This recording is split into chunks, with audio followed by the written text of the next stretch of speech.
riffs. The Chain by Fleetwood Mac.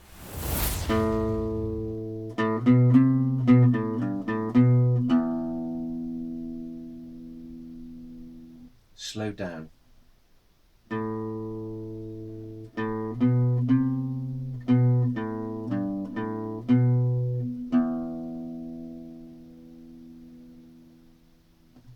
Note the use of fingers used for each position.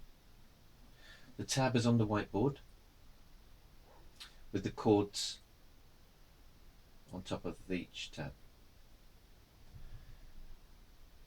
You can use dampening, but it's probably better to let the strings ring out.